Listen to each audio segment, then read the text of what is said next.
মানবতা বিরোধী ৫ অপরাধে সাবেক প্রধানমন্ত্রী শেখ হাসিনার বিচার শুরু হয়েছে আন্তর্জাতিক অপরাধ ট্রাইব্যুনালে। অভিযোগ আমলে নিয়ে গ্রেফতারি পরোয়ানাও জারি হয়েছে। এ বিচারকে অতীতের প্রতিশোধ নয়, আগামী প্রজন্মকে নিরাপদ বাংলাদেশ উপহার দেওয়ার প্রতিজ্ঞা বলে জানান চিফ প্রসিকিউটর তাজুল ইসলাম।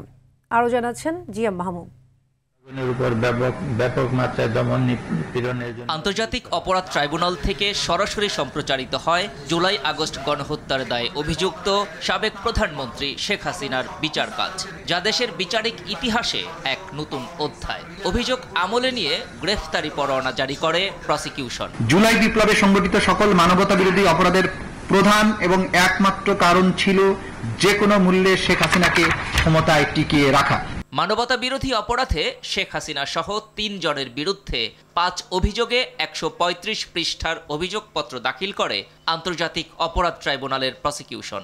অভিযোগ প্রমাণে ৮১ জনের সাক্ষ্য গ্রহণের কথা উল্লেখ করা হয়। আগামী প্রজন্মকে নিরাপদ বাংলাদেশ উপহার দিতেই এ বিচার বলে জানান চিফ প্রসিকিউটর।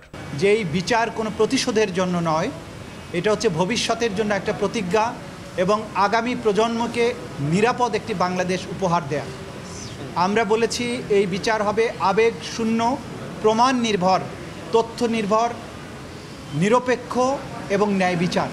শেখ হাসিনার বিচারের মধ্য দিয়ে বাংলাদেশ পুনরুজ্জীবনের স্বপ্ন দেখছে বলেও জানান তাজুল ইসলাম।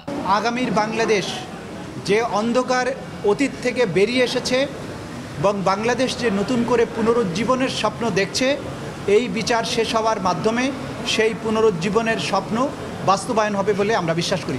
মানবতা বিরোধী অপরাধের দায়ে শেখ হাসিনার সঙ্গে সাবেক স্বরাষ্ট্রমন্ত্রী আসাদুজ্জামান খান কামাল ও সাবেক আইজিপি চৌধুরী আবদুল্লাহ আল মামুনকে যুক্ত করা হয়েছে।